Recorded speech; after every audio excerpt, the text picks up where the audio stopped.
All right, here we are with question number 4. First thing, we need to recognize that this is a polynomial equation. Nothing weird showing up here. Everything's already on one side and zero's on the right side. You see that we have x squared. It's quadratic. The power tells me that I expect to have 2 solutions at the end. But let's go through our progression. Can I use the square root property? Since I have x in 2 different terms, the answer here is no. I then try to see, can I factor this and use the zero factor theorem? Well, if I factor, I've got to recognize I've got a lead coefficient here of 2. So if I do the AC method, 2 times 4 is 8. Are there factors of 8 that add to 5? And the answer here is no. So you can't factor this. Now, if I'm lying and you use another method to solve it, then at the end, you should have very nice answers. But I think you're going to find out that we don't have nice answers here. The next thing we try is to complete the square. In order to complete the square, you need a lead coefficient that's 1. This is not 1, but I could divide everything here by 2, but if I divide everything by 2, I'm going to create a fraction with that middle term, and I don't want fractions. I'm trying to make things nice and easy for myself. So I'm not going to complete the square. I could, I'm not going to.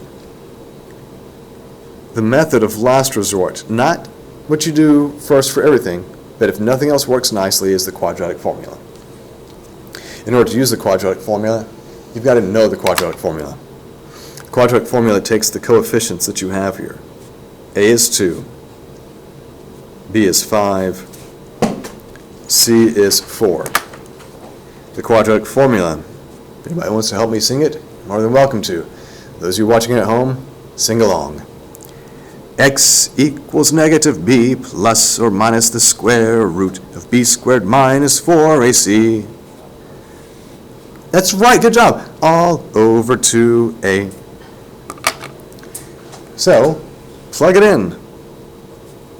X equals, okay, big fraction here. Negative b is negative 5 plus or minus the square root b squared, so b is 5, b squared is going to give me 25. When it comes to minus 4ac, my suggestion is that you take this guy off to the side and work it out separate from everything else. So this is going to be negative 4 times a, 2, times c, which is 4. When you multiply all this out, negative 4 times 2 times 4 is negative 32. Make sure that you pay very close attention to your signs. All over 2a. A is 2, so twice that is 4. Go through and simplify as best you can. 25 minus 32 is negative 7. And the only other thing that we can do in this problem is to address the fact that we have a negative inside of our radical. And a negative inside the radical comes out as an I. You could try to do something with 7, but 7 is not a perfect square. And it doesn't have a factor that's a perfect square. So we're left with negative 5 plus or minus I times the square root of 7, all divided by 4. And you can see here from the very end that this is not a nice answer. This is not a solution that you could expect to get just by factoring. So up here when I said that we couldn't factor, I hope that you can now see why this was not going to factor. And maybe you'll learn to trust me. I'm not always right, but oftentimes I am.